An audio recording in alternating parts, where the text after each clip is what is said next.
Bom dia, pessoal. Para quem não me conhece, meu nome é Cláudio Sabino. Sou advogado constitucionalista e juiz filósofo cristão. Sejam todos bem-vindos e bem-vindas ao presente canal da Cidadania 3D ou 3 Dimensão. Hoje, notadamente, dia 14 de julho de 2023, resolvi compartilhar um pouco com vocês nesta manhã de sexta-feira, que dá início ao fim de semana, um tema que em tese parece ser comezinho ou simples, mas nos permitirá fazer uma breve reflexão acerca dos contornos e alcance da dinâmica funcional e profissional dos eruditos e eminentes colegas advogados públicos e privados, o que o faz portanto, nos termos que seguem infra. E antes mesmo de adentrarmos diretamente no pano de fundo ou de mérito da presente temática, chamo e convido os senhores e senhoras, para quem não conhece o propósito do presente canal, para em ato contínuo comunicar que o propósito do presente canal é eminentemente e exclusivamente a tratar de temas dos mais diversos em relacionado à ramificação do direito. E não à toa, o presente canal fora literalmente batizado como canal da cidadania, ou seja, canal da cidadania em 3 dimensões, onde na primeira plataforma, a saber, D1, diariamente eu compartilho com os senhores e senhoras os mais diversos temas que vêm sendo deliberados no Supremo Tribunal Federal, que é o guardião, segundo Rui Barbosa, da Constituição Federal. Sobretudo, o mesmo Rui Barbosa, certa feita, não ouvidar em dizer ter a faculdade de errar por último. E o STJ, responsável pela unificação da jurisprudência pátria dos tribunais inferiores, ou seja, todos os tribunais de segundo grau dos 27 estados da federação. Para além disso, também tem legitimidade para fazer controle de legalidade e legitimidade ante ou diante as normas infraconstitucionais. Mas no bojo do presente canal da cidadania, em que pese, eu também compartilho com os senhores e senhoras que vem sendo deliberado temas dos mais diversos e polêmicos, também de interesse do direito da cidadania, que vem sendo deliberado pelas 2 casas do Congresso Nacional, ou seja, Casa Baixa, composta por 513 deputados federais que representam o povo, de hoje, de expressivos 203 milhões de brasileiros, segundo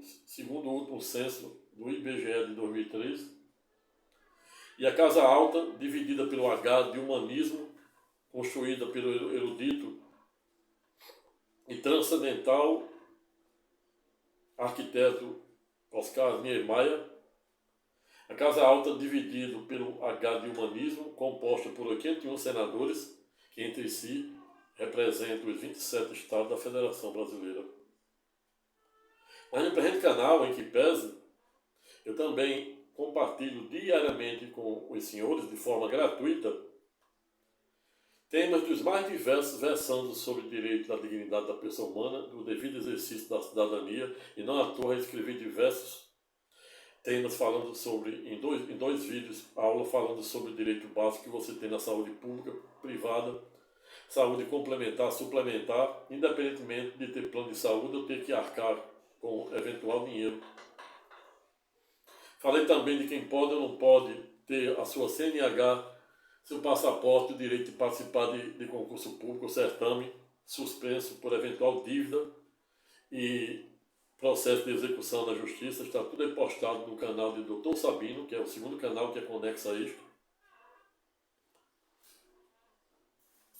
Falei também no início da semana sobre um tema muito importante, a saber, viajando para Portugal, para saber a razão pela qual Portugal, ou seja, a Ordem dos Advogados de Portugal, OAP,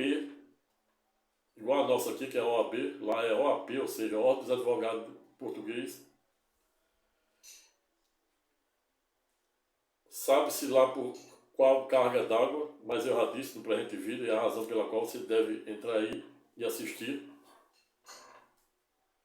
Resolveram de forma unilateral romper ou suspender um convênio que vigia desde idos de 2015, quando fora exatamente instituído o Estatuto da Ordem dos Advogados portugueses,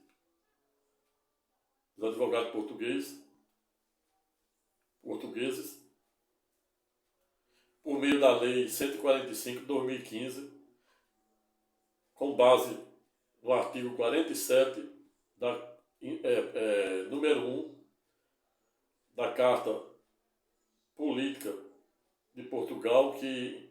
em tese é ipsilis, ou seja, é a mesma literalidade com uma maior abrangência do que trata o nosso clássico artigo 5º, inciso 13, que igualmente, por via reflexa, já fora objeto de deliberação pelo plenário do Supremo Tribunal Federal em idos de 2011, cuja relatoria era do eminente ex-ministro aposentado, a saber, Marco Aurélio, para quem à época gostava muito de dizer que havia estudado na Faculdade de São Francisco. Mas lá, no bojo desse artigo, desse vídeo aula que eu digo, que eu trato sobre rumo a Portugal, titulei como sendo Rumo a Portugal, e sabia a razão pela qual a Ordem dos Advogados de Portugal, de forma unilateral e por unanimidade, suspendera o Tratado Internacional de Cooperação que vinha sendo, e que permitindo aos advogados brasileiros, que hoje só de 34 mil advogados inscritos na Ordem dos Advogados português, em que pese, só desses 34, 3.100 são advogados, colegas advogados brasileiros que atuam lá. E por via reflexa, de 20 milhões de advogados que a Ordem dos Advogados do Brasil tem, existe no mínimo 2.000 advogados de origem portuguesa advogando aqui por força do respectivo Tratado de Cooperação Internacional doravante suspenso. Mas isso aí eu não irei verticalizar nem tratar no presente vídeo, porque já foi tratado, apenas dando um spoiler para você se inscrever no presente canal, ter acesso ao presente vídeo sobre a saúde, conforme a Yuri suscitado, sobre por que Portugal suspendera o exercício dos nobres e eminentes colegas advogados brasileiros em Portugal, dentre diversos outros temas, bem como a luta pelo direito, que postei também a semana, em 3 dimensões, falando um pouco da teoria pura do direito de Hans Kelsen, viajando por Miguel Reale, por meio de sua teoria dos objetos, por que não dizer teoria tridimensional do direito, finalizando com o jurista alemão, a saber, Rudolf van Erg, para quem à época não olvidara em escrever o livro A Luta pelo Direito. Dito isto, e para que o presente vídeo não fique maior do que eu pretendo,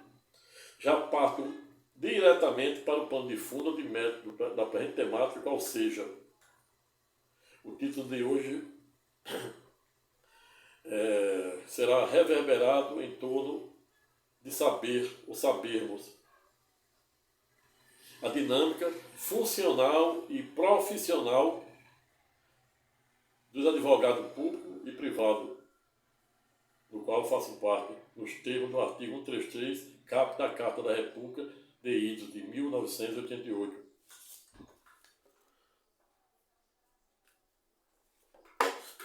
E para servir de primeiro pórtico de entrada para delimitar os contornos e alcances do presente tema,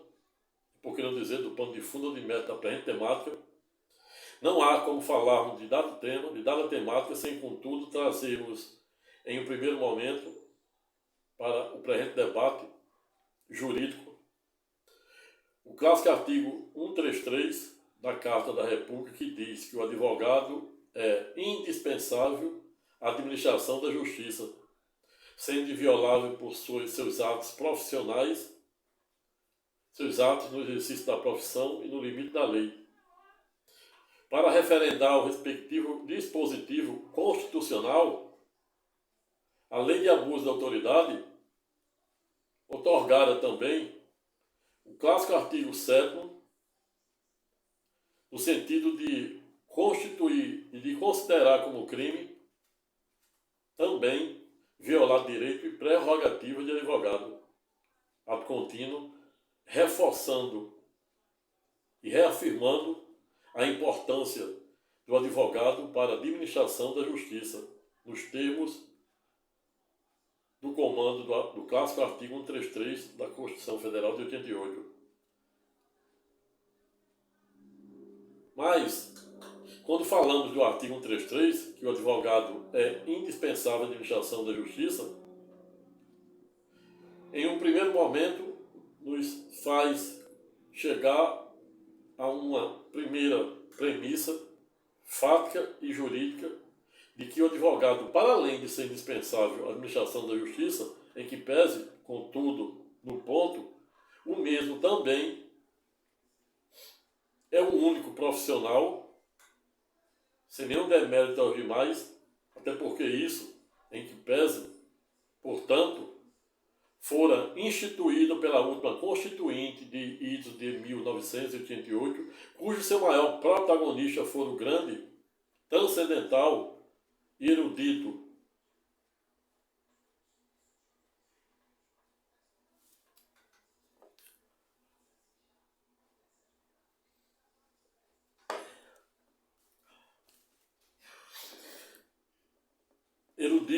e transcendental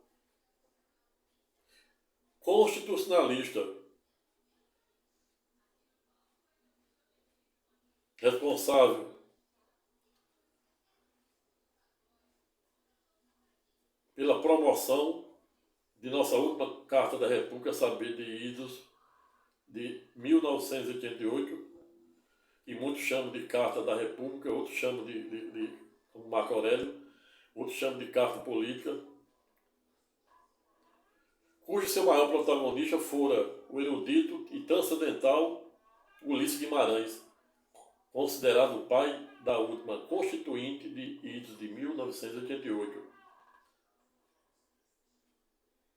Vale dizer, para além de um advogado nos termos do artigo 133 ser indispensável à administração da justiça, em que pese, o mesmo também é o único profissional que tem assento literalmente constitucional, conforme o respectivo dispositivo do artigo 133, sem nenhum demérito a nenhuma da profissão. Pois as demais profissões, para além de tratar também do exercício da profissão de forma genérica do advogado, a saber o artigo 5º, inciso 13, que fora literalmente objeto de deliberação pelo plenário do Supremo Tribunal Federal acerca da constitucionalidade ou não do exame de ordem, na ocasião, por unanimidade do plenário, 9 ministros do Supremo Tribunal Federal declararam ipsilitris, ou seja, literalmente constitucional, a Lei 8.906 de 94, que instituíra o clássico exame de ordem e, por via reflexa, também regulamentara o dispositivo do artigo 5º, inciso 13, que trata-se, portanto, de uma norma de eficácia contida, e para quem não sabe, norma de eficácia contida, em que pese, consiste exatamente uma norma que, não obstante ter eficácia imediata, todavia, em que pese a mesma, poderá sofrer ampliação de seu alcance, assim como poderá também, em tese, ser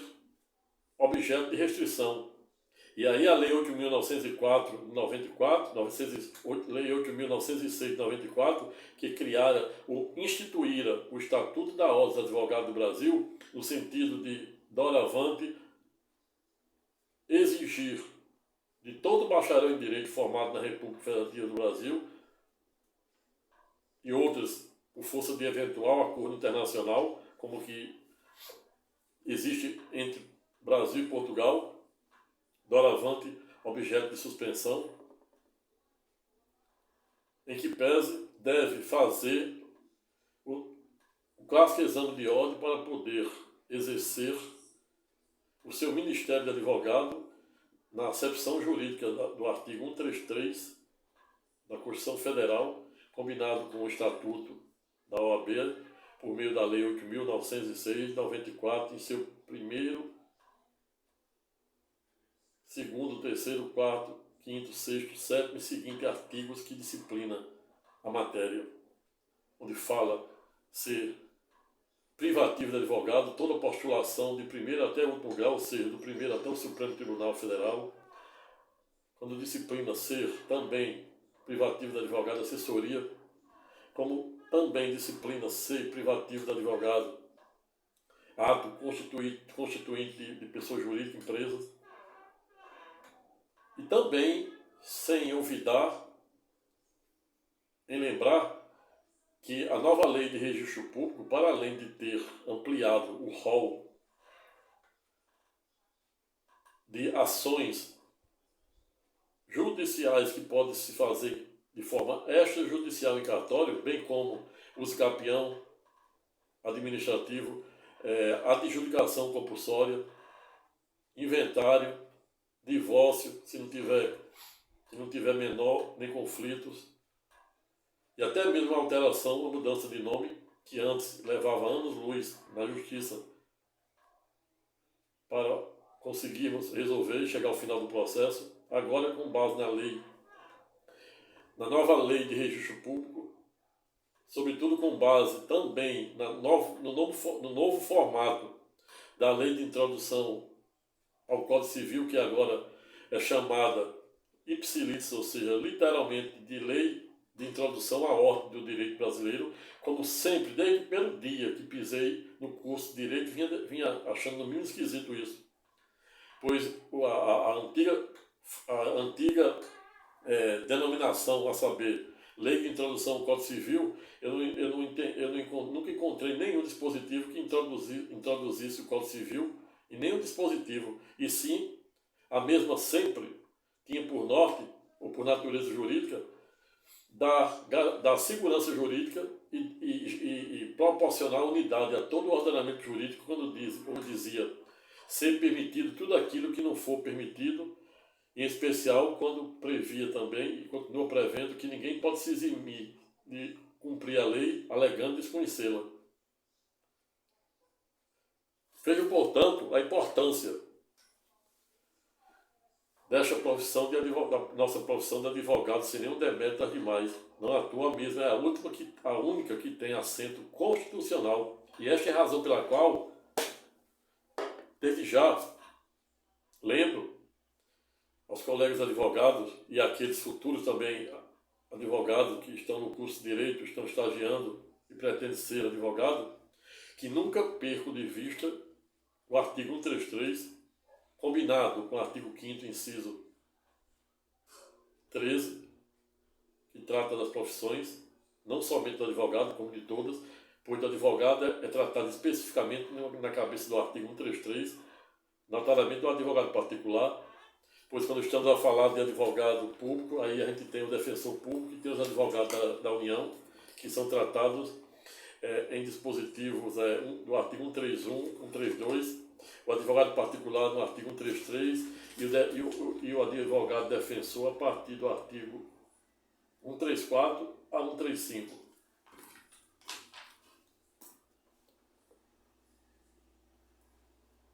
Dito isto, já passo especificamente e objetivamente para delimitar os contornos e alcance do pano de fundo de método da presente temática, é saber quais são quais são as dinâmicas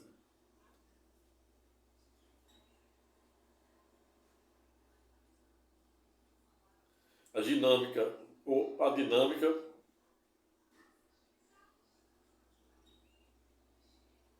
do advogado público e privado,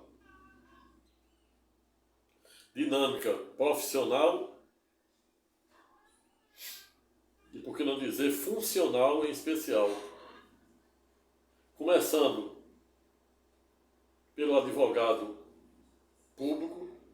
notadamente os clássicos advogados que fazem parte do corpo da AGU, Advocacia Geral da União, que são no mínimo divididos em 4 partes, a saber, advogado da União que defende a União, os ministérios, Ministério Público Federal, Supremo Tribunal Federal, Tribunal de Contas, ou seja, todos os órgãos da administração direta da União. Quem faz a sua defesa direta ou indireta é o eminente advogado da União, cujo seu chefe máximo é o advogado-geral da União. Mas quando estamos a falar do Banco Central, temos também um procurador federal do Banco Central, que ele faz exclusivamente a defesa da autarquia do Banco Central no interesse da União. Temos também os advogados da Fazenda Pública Federal, que se encarregam exclusivamente da cobrança dos tributos federais no bojo das elencadas e clássicas ações de execução fiscais. E como quarta subdivisão, temos os eruditos e eminentes procuradores federais que defendem, portanto, as fundações públicas federais e as clássicas autarquias federais, bem como IBAMA, INSS, universidades federais de todo o país, e etc. Os quais os tenho na minha mais alta conta em quase 15 anos de advocacia que venho atuando na Justiça Federal, dividi na banca com os mesmos, e nunca houve de minha parte nenhuma quebra de decoro, e pior ainda da parte deles, ou seja, sempre houve, pelo menos nos quase 15 anos que atuo junto à Justiça Federal, ao lado desses fantásticos e eruditos advogados federais, doravante denominados de procuradores federais, advogado da União, procurador da Fazenda Pública e procurador do Banco Central. Nunca houve a quebra de decoro, nem da minha parte, tampouco de nenhum deles, havendo reciprocidade em ambos se tratar de forma urbanística, urbana, toda a urbanidade. É assim que deve ser. O advogado, o fato de o advogado estar do outro lado da banca, defendendo A, o B, o réu ou o autor, isso, de princípio, não significa dizer que o advogado particular deve ser, em tese, inimigo do advogado público, pois ambos estão fazendo o seu trabalho, desde que não perpetre litigância de má-fé, deslealdade processual, atentado à dignidade da justiça. Sobretudo, quebra o decoro em relação aos colegas, pois, conforme o Estatuto da OAB, que em tese não se aplica a advogado público, não se aplica a defensor público, pois eles são regidos pelo Estatuto dos Servidores Públicos,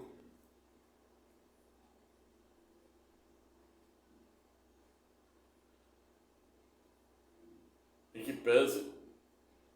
deve haver sempre a reciprocidade de respeito. Por mais que discordemos das mais diversas teses, existe um palco adequado para fazermos isso, que é exatamente no bojo do devido processo legal, à luz do contraditório e da ampla defesa, em especial, em plena observância aos clássicos princípios da cabeça do artigo 37, princípio da legalidade, publicidade, eficiência, impessoalidade. No caso do advogado não se aplica nem ao público, porque até mesmo advogado público deve ser parcial com o órgão que defende, e com isso eu não estou dizendo que ele deve ser perpetrado de litigância de má-fé, deslealdade processual, atentado à dignidade da justiça, não. Estou dizendo que todo advogado, seja ele público ou privado, ele deve ser parcial com o seu cliente, porque senão ele não consegue fazer a sua defesa em sua plenitude. Mas, para avançarmos, inicio dizendo, falando para os senhores e senhoras, alunos de direito, estagiários de direito, operadores de direito, colegas advogados, recém-formados e também já formados, atuando, e que de alguma forma, por algum viés jurídico, não conheça a respectiva temática numa extensão maior, até porque nunca, em tese, pode não ter atuado ainda nessas áreas. Trago aqui breves considerações acerca das funções do advogado público, notadamente aqueles que fazem parte do corpo da AGU, como os mesmos não poderem, conforme a própria normas interna corpo da AGU e as legislações pertinentes, em especial as súmulas, que são mais de 80 súmulas da AGU, não pode exercer a advocacia fora do órgão, salvo, tem duas ressalvas, em causa própria e pro bonos, que é exatamente aquele tipo de advocacia em que o advogado público pode, por exemplo, defender um órgão filantrópico sem fim lucrativo. Se tiver fim lucrativo, não pode. Se esse órgão não tiver fim lucrativo, ele pode. Só essas duas exceções. E não à toa, os advogados da União hoje, todos recebem honorários sucumbenciais nas mais diversas e milhares de ações que eles atuam, nas demandas de saúde, de medicamento, lei hospitalar, INSS, etc., questões de educação, IBAMA, etc., quando eles ganham as ações, e aí com base no artigo 85 e seguinte do novo CPC, o Supremo já pacificou e garantiu honorários para os advogados públicos. Então, se de um lado eles não podem advogar fora da União, fora da advocacia pública da União, eles são agraciados com os clássicos honorários sucumbenciais já pacificados pelo Supremo Tribunal Federal, além de seus subsídios. Outra particularidade que posso informar para os senhores e senhoras, alunos de direito, estagiários de direito, colegas recém-formados e até algum tempo no exercício que ainda não tiveram a ímpar oportunidade de atuar nessas áreas, que é uma área fantástica, onde, para além da estrutura que é bem maior do que a Justiça Comum Estadual, sem nenhum demérito mesmo, existe todo um respeito entre os operadores, juízes, promotores, procuradores da República, procuradores federais, diante dos advogados que realmente trabalham corretamente na acepção jurídica do artigo 37, do artigo 133, e de todo arcabouço jurídico processual.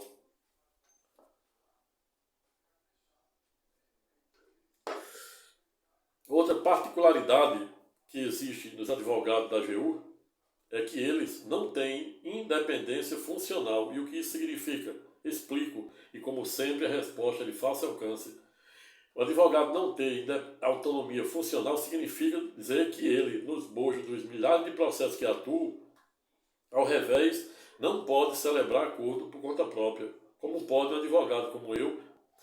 desde que tenha poder na procuração, passada pelo nosso constituinte, a gente pode fazer acordo independentemente da anuência ou não do cliente. Basta ter esse poder específico na procuração para transigir. Ao revés, quando estamos a falar dos advogados públicos, salvo da Defensoria Pública, que ainda vou chegar lá, eles não têm autonomia funcional, ou seja, eles não podem celebrar acordo no bojo dos milhares de processos que eles atuam, salvo as hipóteses de deixar de contestar, deixar de recorrer, quando houver previsão nas clássicas súmulas da AGU, que são mais de 80, e em portaria da própria AGU, pareceres da AGU, que são vinculantes. Os advogados da União são obrigados, seja ele advogado da União, procuradores federais, procurador do Banco Central e procurador da Fazenda Pública, nacional, em que pese são obrigados a cumprir rigorosamente as súmulas da AGU. Ele não pode dizer que não vai cumprir, até porque isso consistiria numa improbidade administrativa que o levaria à exoneração do seu cargo. Ou seja, os advogados da União, em que pese, somente podem transigir se a ordem vier de cima do advogado-geral da União, do procurador-geral federal, ou se houver orientação firmado e pacificado em alguma súmula, dessas mais de 80 que existem, súmula da AGU, parecer vinculante também da AGU, e demais normas internas corpus, exarada pela própria AGU. Vejo, portanto, que existe, se de um lado existe um salário relevante, existe mais ainda agora, de forma legítima, já referendada pelo Supremo Tribunal Federal, até mesmo a garantia de receber honorários sucumbenciais. Ao revés, eles não podem atuar fora da advocacia, salvo em causa própria ou pro bono. E também, em que pese, não tem autonomia funcional. E isso é o que você precisa saber por enquanto. E avançando, a gente vai agora para o defensor público, que pode ser tanto o defensor público do Estado, como o defensor público da União. O que diverge um do outro é que o defensor público do Estado atua sempre na justiça comum estadual, na defesa de seus assistidos, e o advogado e o defensor público da União, ao revés, atua, em sua grande maioria, nas questões federais, com base no artigo 109 da Constituição Federal.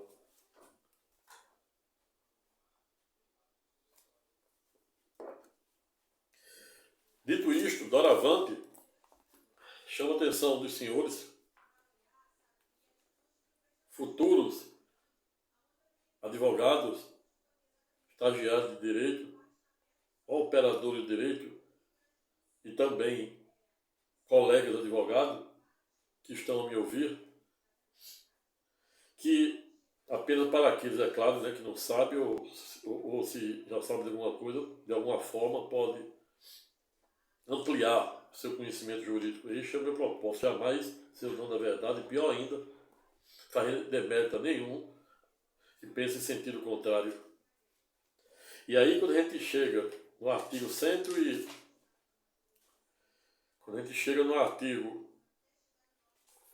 134, a gente vai encontrar a previsão constitucional da Defensoria Pública. E aí a gente já começa a ver aqui uma particularidade. A Defensoria Pública é instituição essencial à função jurisdicional do Estado. Vejam, portanto, que nós, advogados particulares, conforme o artigo 133, somos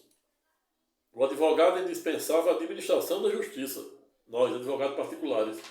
Já o defensor público, seja ele estadual ou federal, ele é instituição essencial à função jurisdicional do Estado, incumbindo-lhe a orientação jurídica e a defesa em todos os graus, ou seja, de primeiro ao quarto grau de jurisdição, que é o Supremo, dos interesses do necessitado na forma do artigo 5º, inciso 24. Vejo, portanto, que tem uma divisão. Por quê? Porque, diversamente do artigo 133, que trata do advogado particular, que é indispensável à administração da justiça, e aqui a denominação a esses advogados públicos, né? Não é nem advogado, defensor público, eles são essenciais à jurisdição do Estado. Por quê? Porque eles fazem parte do corpo do Estado, eles são pagos pelo Estado, assim como os advogados públicos também. E a primeira particularidade que existe entre o defensor público é que ele, diversamente do advogado Público Federal, advogado da União, procurador federal, procurador do Banco Central e da Fazenda Pública Nacional, diversamente deles, o defensor público, ele goza de autonomia funcional. E essa autonomia funcional, em que pese, fora literalmente otorgada por uma das maiores reformas do Poder Judiciário de todos os tempos, a saber, a Emenda 45 de IDO de 2004, que otorgara dada autonomia funcional, não à toa, eles não somente autonomia funcional, como autonomia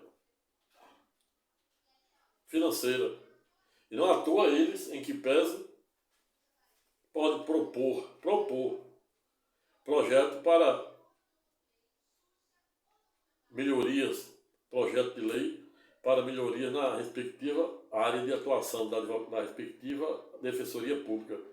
Outra particularidade que também se faz extremamente necessário no ponto lembrar acerca do exercício da advocacia, da Defensoria Pública é que eles não precisam de procuração de seus assistidos para fazer respectivas defesas, diferentemente do advogado particular, salvo os casos, pequenos causas, hipóteses previstas, né, quando for de urgência, aí no prazo de 10 dias para juntar, mas a maioria do advogado tem que estar munido do instrumento devidamente assinado. O defensor não precisa. E, para além disso, existe outra particularidade nos defensores públicos, que eles não, assim como também, por via reflexa, os advogados, assim como os advogados da AGU, procuradores federais, do Banco Central, procurador da Fazenda Nacional e advogado da União, eles não são submetidos também ao Código de Ética e ao Estatuto da OAB, e sim ao próprio Código de Ética dos Servidores Públicos Federais. Veio, portanto, a diferença entre essas profissões. O defensor público também não se submete, nem precisa estar, e pior ainda, o advogado da União exige que ele esteja inscrito na OAB, não obstante ele exigir diversamente de nós que somos advogados particulares, só podendo atuar em outro estado no máximo em 5 causas, sem a inscrição suplementar. Acima disso a gente precisa fazer. Já o advogado da União, não obstante ele exigir que ele esteja inscrito na OAB, todavia ele não precisa, por exemplo, quando ele atua no Brasil inteiro, nas 27 capitais da federação, fazer inscrição suplementar. Uma única inscrição serve para o Brasil todo para eles. No caso do defensor, nem inscrição na OAB precisa, e isso já foi também deliberado e pacificado do Supremo Tribunal Federal. Veja aí a particularidade, as diferenças que existem no advogado da União, advogado particular, do qual eu faço parte, e advogado e defensor público, estadual ou federal. Para além disso, até os subsídios, os salários dos defensores públicos foram equiparados a juízes. Veio, portanto, quão é promissória a carreira de defensor público. E para concluir o presente estudo temático, volto para o artigo 133, que diz que o advogado, por lógico, estamos a falar do advogado de forma geral, em especial do advogado particular, é indispensável a administração da justiça, sendo inviolável por seus atos e manifestação no exercício da profissão e no limite da lei. Referendado e reafirmado mais ainda o seu ministério e as suas prerrogativas com a instituição do artigo 7º na lei de abuso de autoridade, a ponto de constituir e considerar como crime violar prerrogativas e direitos de advogado, razão pela qual concluo o presente estudo temático no sentido de dizer que o advogado, nos termos do artigo 133, 131 e 132, 133 e 134 da respectiva Carta da República, para além de ser essencial a jurisdição do Estado, para além de ser essencial a administração da Justiça, outro sim, por via reflexa, em que pese, é o único profissional que tem assento literalmente constitucional, conforme o caput do artigo 131, 132, 133, 134 e 135 da Carta da República, razão pela qual, em última síntese estreita, devemos sempre reafirmarmos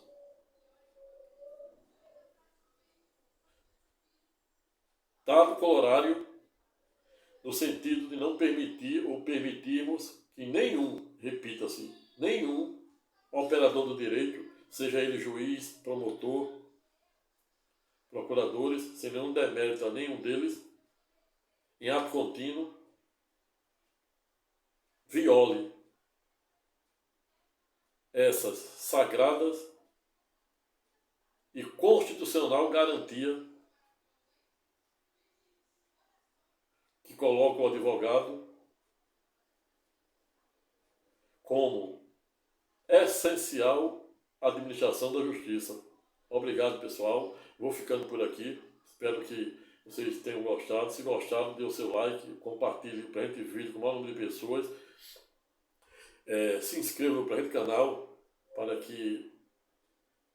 eu continue motivado a fazer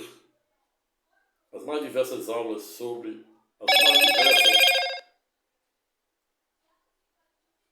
ramificações do direito, para tentar de forma gratuita, diariamente, continuar a compartilhar com os senhores e senhoras, razão pela qual convido os senhores para se inscrever no presente canal, dar seu like, se sentir à vontade, faça o seu comentário, a fim de que eu possa melhorar a didática e até mesmo o conteúdo dos próximos vídeos. Sobretudo, com o propósito de, para além de continuar a me motivar a continuar a desenvolver esse trabalho de forma gratuita, outro sim, por via reflexa, vocês também possibilitem o crescimento do presente canal, da cidadania, que tem por norte diariamente, de alguma forma, e sem nenhuma pretensão de esgotar a matéria, tampouco faz nenhum demérito àqueles que, por algum viés político, filosófico e jurídico, ao revés, pensam em sentido contrário, pois isso é democracia. Democracia é você não concordar com algo, se indignar com algo. Jesus se indignara no tempo com o chicote. E é legítimo se indignar, desde que se faça no palco adequado, dentro do devido processo legal, ante a mais ampla e restrita legalidade. Agindo assim, o difícil é errar. Até a próxima e fique com Deus.